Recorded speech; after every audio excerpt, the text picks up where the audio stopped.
शङ्करांश भूम शङ्करार्यपीठसद्गुरून् शुद्धसत्त्वभासुरान् सुवर्त्मनीतभूसुरान् सर्वभूतसौख्यदान् क्षमाकरान् यतीश्वरान्। हरिः ओम श्री गुरुभ्यो नमः।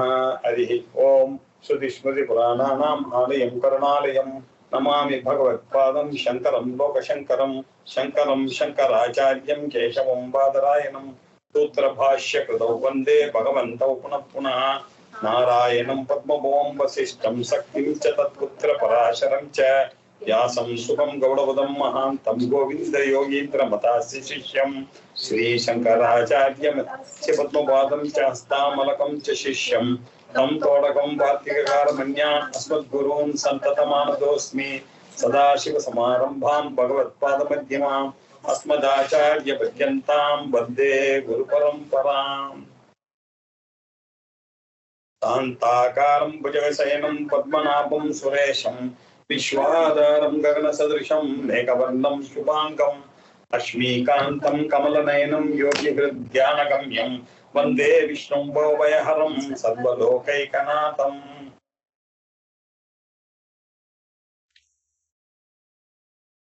நாம இன்னைக்கு பார்க்க வேண்டியது 465வது நாமா. ஸ்லோகமா பாத்தீங்கன்னாக்க 50வது ஸ்லோகம். स्वापनस्ववशो व्यापी नैकात्मा नैक कर्म कृते वत्सरो वत्सलो वत्सी रत्नगर्भो धनेश्वरः। स्वापनः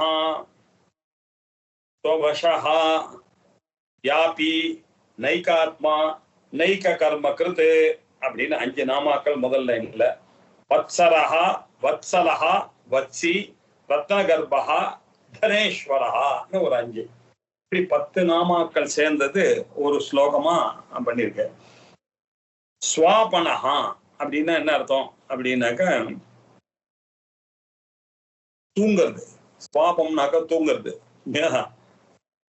பகவான் என்ன பண்றார் அப்படின்னாக்க அவருடைய லீலையினால மாயையினால யோக மாயையினால நம்ம எல்லாரையும் தூங்க பண்றார். அவர் எப்படி மாயைக்கு இந்த ஆத்ம ஞானம் வராம நம்மளை தடுத்து நம்ம யாருன்னு தெரியாம மாயையில போய் நம்மள தூங்க விடுறார்.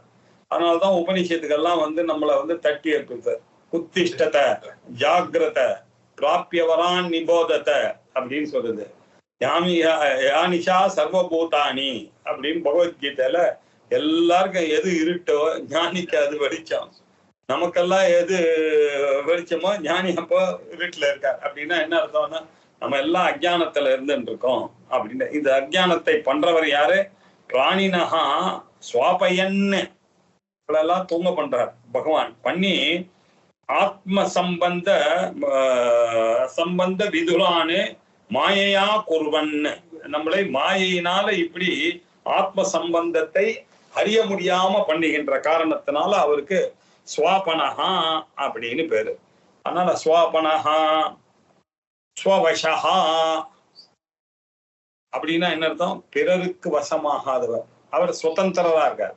அவர் நினைச்சா இந்த உலகத்தை படைப்பார், அவர் காப்பாற்றுவார், அவர் பண்ணுவாரே தவிர அவர் யாருடைய வசத்திலையும் அவர் இல்ல.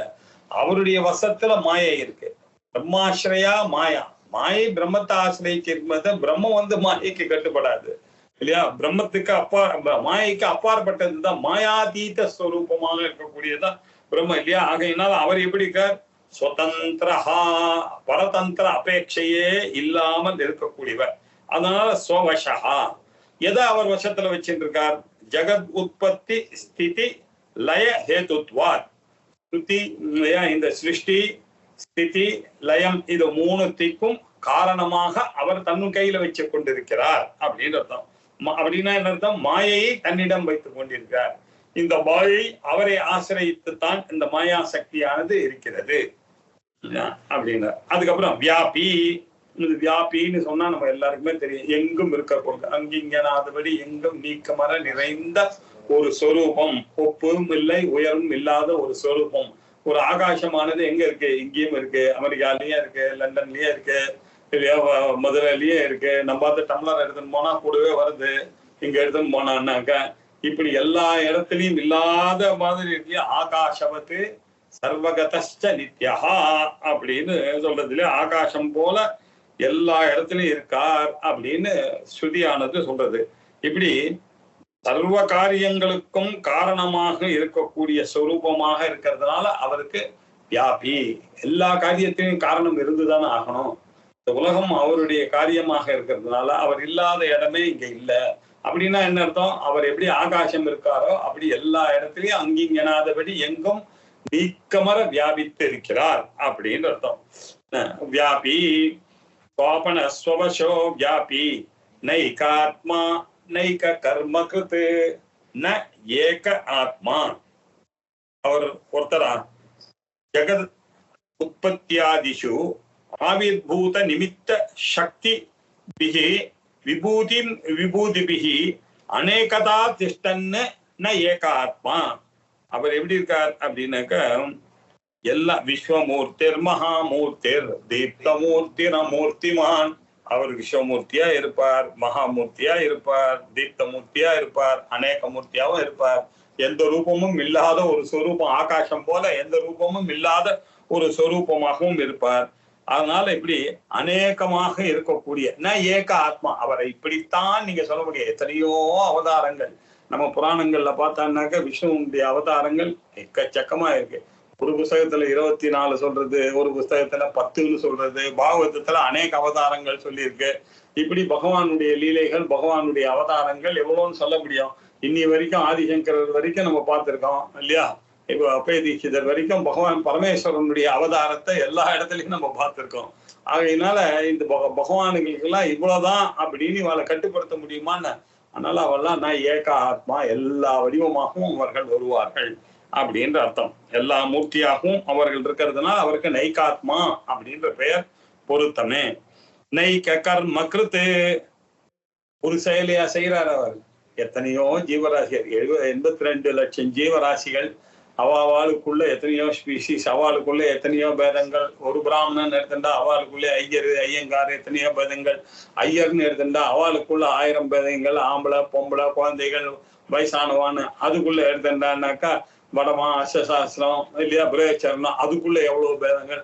அந்த வடமாக்குள்ள போனா இந்த ஊரை சேர்ந்தவன் அந்த ஊரை சேர்ந்தவன் இல்லையா அப்படின்னு எத்தனை பேதங்கள் இருக்கு பாருங்க. எல்லா பேதங்களுக்கும் காரணமா இருக்கக்கூடியது ஜெகத்தினுடைய உற்பத்தி என்ன, அது ஸ்திதி என்ன, அது லயம் என்ன, விபத்தி என்ன, இது எல்லாத்தையும் அவர் பண்றாரு. எல்லா செயல்களுக்கும் காரணமாக இருக்கக்கூடிய அவரை ஒரு செயலுக்குத்தான் காரணம்னு சொல்ல முடியுமான்னு அவருக்கு நைக கர்ம கிருத்து ந ஏக கர்ம கிருத்து. அநேக கர்மாக்களை பல வேலைகளை செய்யக்கூடியவர் அப்படின்ற அர்த்தத்துல நைக கர்ம கிருத்து அப்படின்னும். ஸ்வாபன ஸ்வவசோ வியாபி நைகாத்மா நைக கர்ம கிருத்து வத்சரோ வத்சலோ வத்சி ரத்ன கர்ப்போ தனேஸ்வரஹ. வத்சரஹ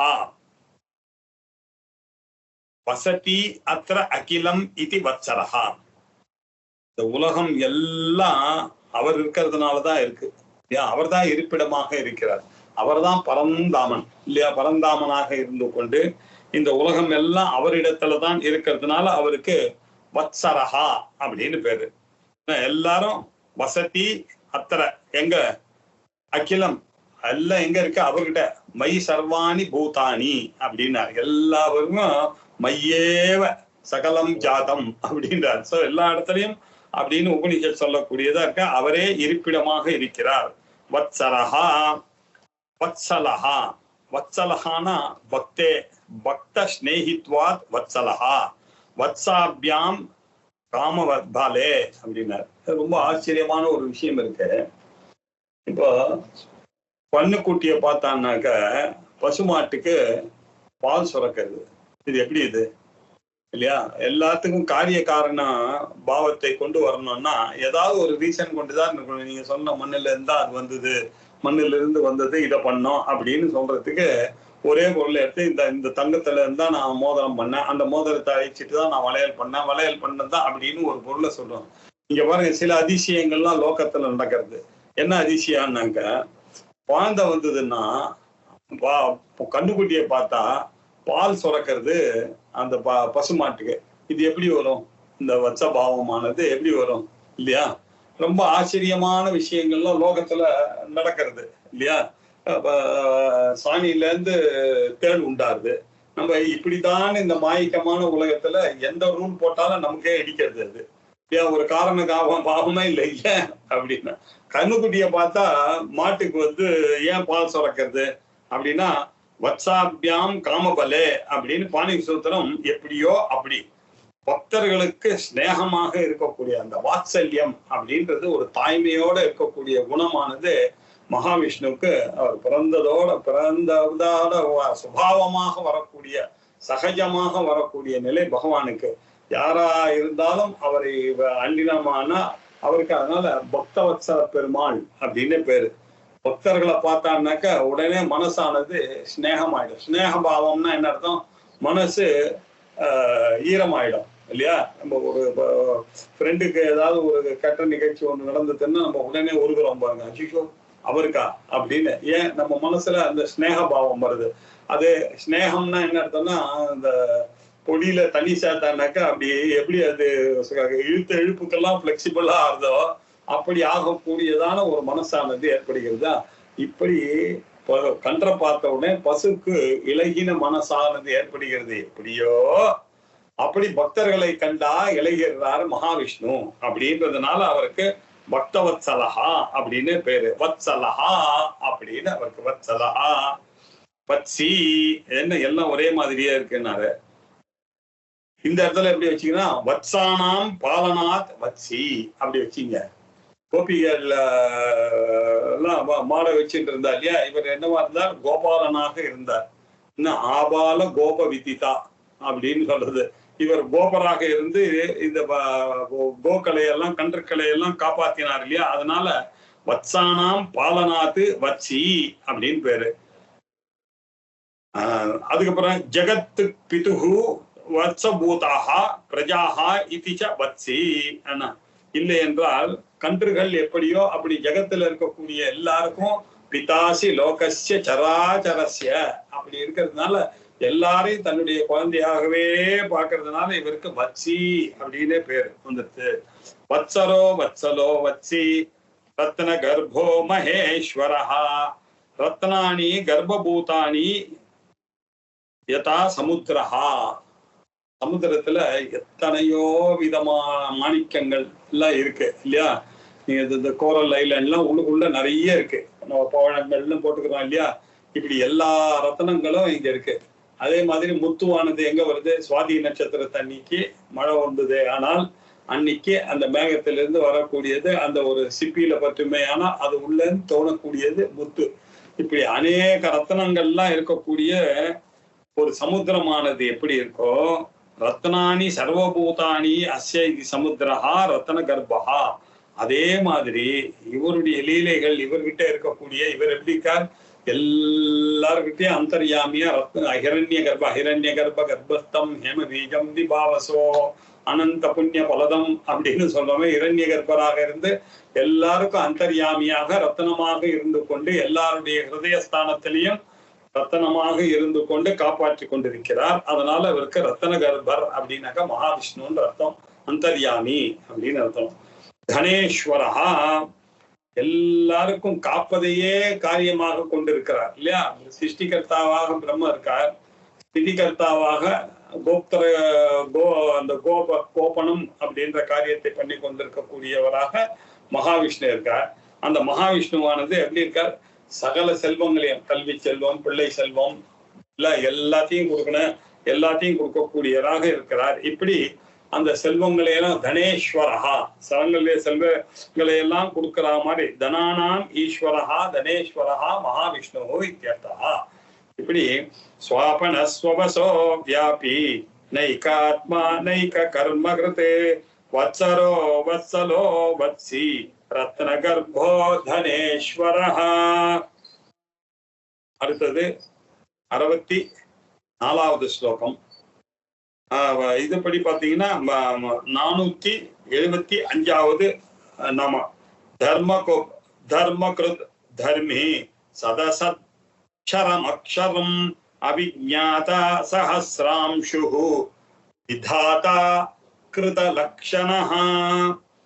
தர்மகுப் இல்லையா, தர்மகிருத் தர்மஹ சத் அசத் க்ஷரம் அக்ஷரம் 7 நாம.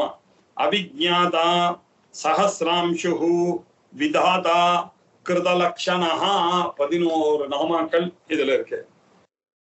தர்மம் கோபயதி இது தர்மகுப். இந்த தர்மத்தை எப்படி கொடுக்க, ரொம்ப சீக்கிரட்டா பரித்ராணாய சாதுனாம் விநாசாய துஷ்கிருதாம் தர்ம சம்ஸ்தாபனார்த்தாய சம்பவாமி யுகே யுகே. அவருடைய சீக்கிரட் அவதாரங்கள்லாம் எதுக்கு வருது, இந்த தர்மத்தை கோபனம் பண்ண வேண்டும் என்பதற்காக. இந்த தர்ம சாஸ்திரங்கள் எல்லாம் ஏதோ ஒரு குரூப் ஆளுங்களை மாத்திரம் அதை வைத்துக்கொண்டு அவா மூலமாக அதை பிரகடனம் படுத்தி அவால மாத்திரம் அப்படி அந்த சமூகத்தை பிராக்டிஸ் பண்ண வச்சு அந்த தர்மத்தை பார்த்து எல்லா சமூகமும் பார்த்து அதை பண்ணணும்ன்ற சில விஷயங்கள்லாம் எல்லாம் ரொம்ப கோப்பியமாக சொல்லி வச்சிருக்கு இல்லையா. அதெல்லாம் வெளியில சொன்னா புரியவே புரியாது இல்லையா.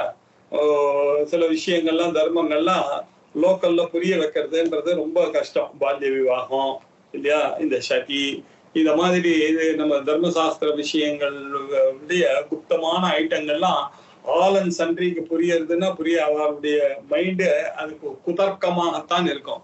அதெல்லாம் கோப்பியமாக இருக்க வேண்டியதை சொல்ற வேண்டிய விஷயத்துல எப்படி குரு சிஷ்ய பாவத்துல யாரு கேட்கிறாளோ அவளுக்கு சொல்ல வேண்டிய விஷயமாக இருந்து கொண்டு இந்த தர்மங்களை எல்லாம் கோப்பியமாக காப்பாற்றி கொண்டிருக்கக்கூடிய காரணத்தினால தர்மகுப். அதுக்கப்புறம் தர்மகுப் தர்மகிருத்.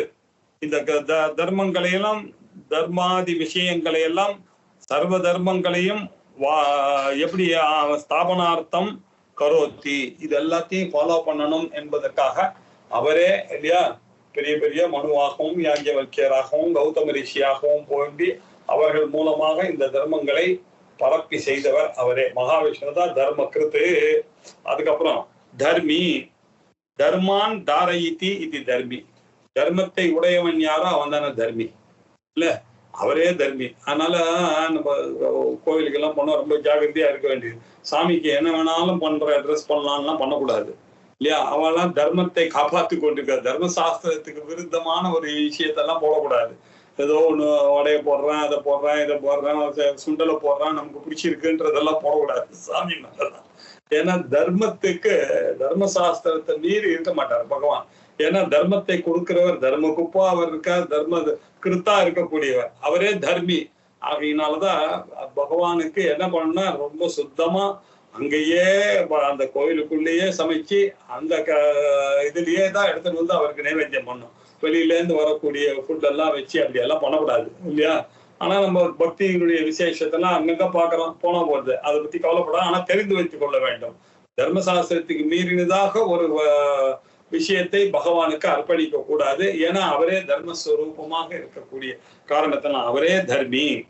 அதுக்கு பிறகு தர்மகிருத் தர்மி சத்து அசத்து க்ஷரம் அக்ஷரம். சத்து அப்படின்னா என்ன அர்த்தம், முக்காலத்திலையும் மாறாது, திரிகால அபாத்தியம். அதுக்கு நிகழ்காலம், இறந்த காலம், எதிர்காலம் அப்படின்றதெல்லாம் அது எல்லா காலத்திலையும் மாறாது. அது எப்படி இருக்கும், அவிததம். விததம் அப்படின்னாக்கா என்னது, வைத்திய பிரகரணம் ரொம்ப ஃபேமஸ் ஆயிடுச்ச. விததம்னா பொய்யே, மித்யா இந்த ஜெகத்து. அவரான இந்த ஜெகத்தை மாயான ஜெகத் மாறிக்கொண்டே இருக்கும். ஆனா அவர் எப்படி இருப்பார், அபிதிதம் பரம் பிரம்ம. அவர் அபிததமாக சதா சதேவ சௌமியா இதமக்ர ஆசி ஏகமேவா த்விதீயம் அப்படின்னு ஸ்வேதகேதுக்கு அவர் சொல்லுவார். சதேவ சத்தாக தான் இருந்தார் இந்த உலகம் வருவதற்கு முன்னாடி. இதம் அக்ரே பிராக் ஜெகத் உற்பத்தேகே பிராகபி அவர் எப்படி இருந்தார், சத்தாக தான் இருந்தார். ஏகமாகவும் அத்விதீயமாகவும் ஏவகாரமாகவும் தான் அவர் இருந்தார் அப்படின்னு சொல்றதுனால அவர் சத்து. அப்ப அசத்துன்னா என்ன, அபரம் பிரம்ம அசத்து அப்படி வச்சுக்கலாம். இது எப்படி வச்சுக்கணும், அத்தியந்த அசத்துன்னு ஒண்ணு இருக்கு, அப்படி வச்சு கூடாது. அங்க நாசத்தோ வித்யதே பாவஹா அபாவோ வித்யதே சதஹான்னு அந்த சாசத்தை எடுத்துக்கணும். சத் விலட்சணமாக இருக்கக்கூடியது அசத்து அப்படின்னு எடுத்துக்கணும். சத்தை விட வேற அபரம் பிரம்ம அசத்து, பிரம்மத்தை தவிர பாக்கி இருக்கிறதுலாம் அசத். அப்படின்னா என்னன்னா வாச்சாரம் படம் விகாரோ நாமதேயம் நிருத்திகேத்யேவ சத்தியம் அப்படின்னு அதே ஸ்ருதியில இல்லையா சாந்தோக்கிய உபநிஷத்துல ஸ்வேதகேதுக்கு இதெல்லாம் நம்ம பார்க்கக்கூடிய பொருள்கள் எல்லாம் அதுல என்ன அஸ்தி பாதி பிரியம் நாம ரூபம்னு 5 அம்சங்கள் உலகத்துல இருக்கு. இதெல்லாம் இந்த நாமமும் ரூபமும் அசத்தை சேர்ந்தது. அந்த அஸ்தி பாதி பிரியம் மாத்திரம் சத்தை சேர்ந்தது அப்படின்னு சத்தாகவும் இருக்கார், அசத்தாகவும் பகவான் இருக்கார். ஆனா சத்தாக இருக்கக்கூடிய அவருக்கும் நமஸ்காரம், அசத்தாகவும் அவர் தான் இருக்கார், இந்த உலகமாக இருக்கிறார். நம்மளெல்லாம் முன்னுக்கு வரணும்ன்றதுக்காக அவரே இந்த உலகத்துல இருக்கார். அவரை கண்டுபிடிச்சு பக்தி பண்ணி நம்ம அந்த சத்துன்றதே அறிந்து கொள்வதற்கு காரணமாகவும் இருக்கிறதுனால அந்த அசத்தா இருக்கக்கூடிய அந்த பரபிரம்மத்துக்கு, அந்த மகாவிஷ்ணுவுக்கு, மாயிக்கத்துக்கு, அந்த அம்பாளுக்கு நம்ம நமஸ்காரம் பண்றோம். அபரம் பிரம்மாவாக இருக்கக்கூடிய அவருக்கு நமஸ்காரம். அதுக்கப்புறம் க்ஷரம், சர்வாணி பூதானி க்ஷரம். எல்லா பூதங்களும் உலகத்தில் இருக்கக்கூடிய தோன்றினது எல்லாமே உண்டானவைகள். ஏன்? பிரம்மாவனால படைக்கப்பட்டது தானே இந்த ஜெகத்து.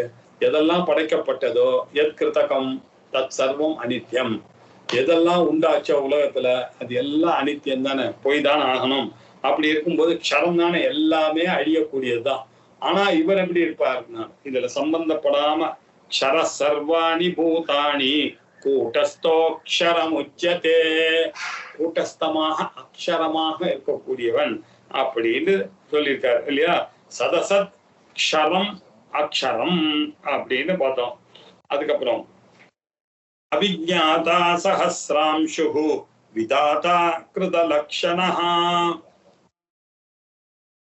ஆத்மனி கர்த்ருத்வாதி விகல்ப விஜ்ஞானம் கல்பிதம் இதி தத்பாசமானௌ ஜீவஹ விஜ்ஞாதா தத்விலக்ஷணஹ விஷ்ணுஹு அவிஜ்ஞாதா. இதுல ஒரு பெரிய பிரச்சனை இருக்கு. உலகத்துல இருக்கக்கூடிய விஷயங்கள் எல்லாம் அறியப்படக்கூடிய விஷயமாக இருக்கிறது. அப்படின்னா என்ன அர்த்தம்? பகவானான விஷ்ணுவும் அறியப்படக்கூடியவராகத்தானே இருக்கார் அப்படின்னு ஆயிடும். ஆனா ஒரே ஒரு விஷயம் இருக்கு. எல்லா நாலேஜையும் நம்ம எப்படி பாக்குறோம்னா ஆப்ஜெக்ட் ஆஃப் நாலேஜ பாக்குறோம். உலகத்துல இருக்கக்கூடிய எல்லாத்தையும் நான் அறிந்து கொள்வதெல்லாம் என்னை விட வேறான ஒரு பொருள்களை தான் நான் அறிவிக்க முடியும். அதனால எனக்கு அறிந்த பொருள்கள் அப்படின்னு சொன்னா எல்லாம் இதுவாக இருக்கக்கூடிய பொருளை தான் நான் பார்க்க முடியும். பகவானை போய் இதுன்னு சொல்ல முடியுமா? நானு சொல்ல முடியாது. அவர் அகமாக இருக்கிறார். அவர் அகமாக இருக்கிறார்னா அப்படின்னா தான் அவர் அவிஜ்ஞாதா. அவர் விஜ்ஞாதாவா அவரை பார்க்கவே முடியாது. ஏன் அப்படின்னா அவர் தான் நானே ஞப்தி ஸ்வரூபமாக இருக்கக்கூடியவர். ஞாத ஸ்வரூபமாக ஒரு நாளும் ஆக மாட்டார்ன்ற அர்த்தம்.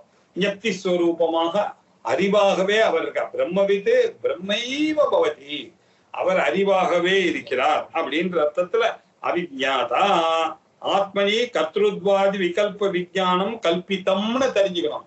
இதெல்லாம் கல்பித்தம். இதுக்கெல்லாம் காரணமா இருக்கக்கூடிய அந்த ஆத்மஸ்வரூபம், சீயராக இருக்கக்கூடிய அந்த ஸ்வரூபம், இதெல்லாம் சீன், இதெல்லாம் சீயிங்கால வந்த சீன் ஸ்வரூபம். அவர் எப்படி இருக்கார்? ஆங்கிலத்துல சொல்றாங்கல்ல சீயர் அப்படின்னு, பார்க்கிறவரா இருக்கார், பார்ப்பனரா இருக்கார் அப்படின்னு அர்த்தம். அவிஜ்ஞாதான்ற அர்த்தத்துல சொல்லியிருக்கு. அதுக்கப்புறம் அவிஜ்ஞாதா சஹஸ்ராம்சுஹு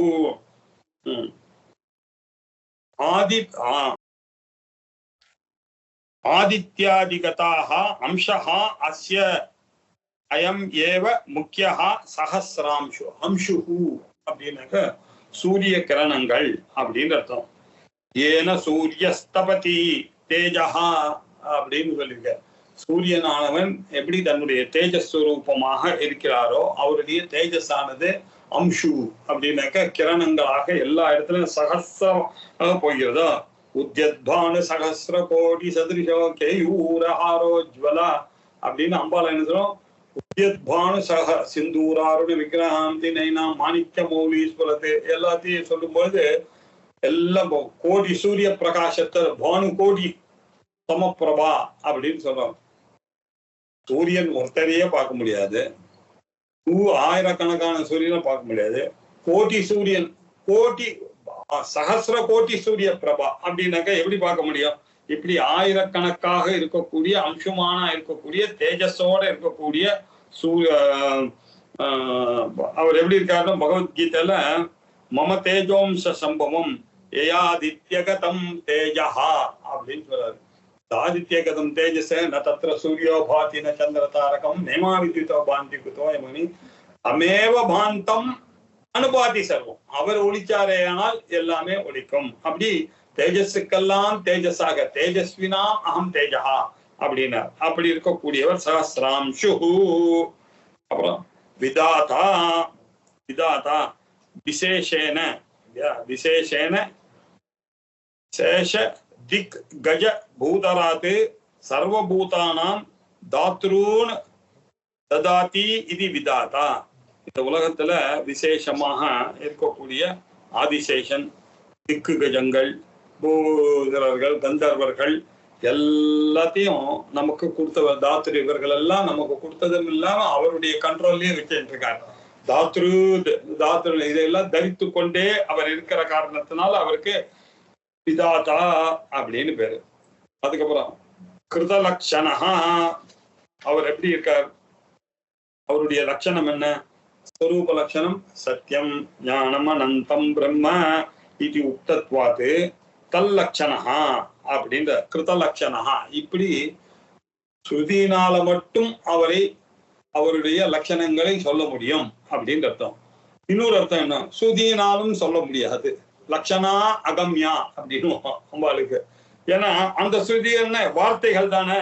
கிருதானி லட்சணானி சாஸ்திராணி அனேன இத்தியர்த்தா.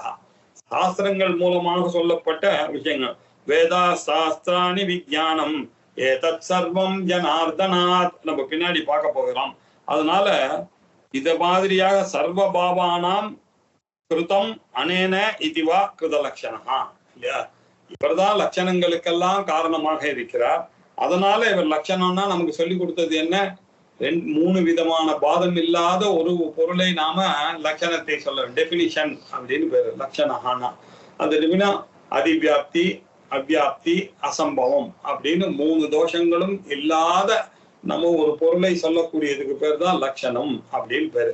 இந்த லட்சணங்களை எல்லாம் நமக்கு சொல்லி கொடுத்தவர் சொரூப லட்சணம், தடஸ்த லட்சணம், வியாவிருத்தி லட்சணங்கள் அப்படின்னு அவ்வியாவிருத்தி லட்சணம், அப்படி சாமானிய லட்சணம், விசேஷ லட்சணம் அப்படின்னு அநேக விதமான லட்சணங்கள்லாம் சாஸ்திரங்கள் சொல்றத. இதெல்லாம் எங்கேருந்து வந்தது? பகவான் கிட்ட இருந்து வந்ததுதான் இதெல்லாம். கிருத லட்சணா அநேக சர்வசாஸ்திரானாம் கிருதம் அனேன. இவராலதான் ஏன்னா எல்லா சாஸ்திரமும் இவர்கிட்ட வேதா சாஸ்திராணி விஜயானம் ஏதத் சர்வம் ஜனார்தனாத் என்ற நியாயத்தினால இவர்கிட்ட இருந்து வந்ததுனால கிருத லட்சணா. தர்ம கிருத் தர்மி சதசக்ஷரம் அக்ஷரம் அவிஜ்ஞாதா சஹஸ்ராம்சு விதாதா கிருத லக்ஷணஹ. ஓம் ஸ்ரீ குருभ्यो நமः. ஹரி ஓம்.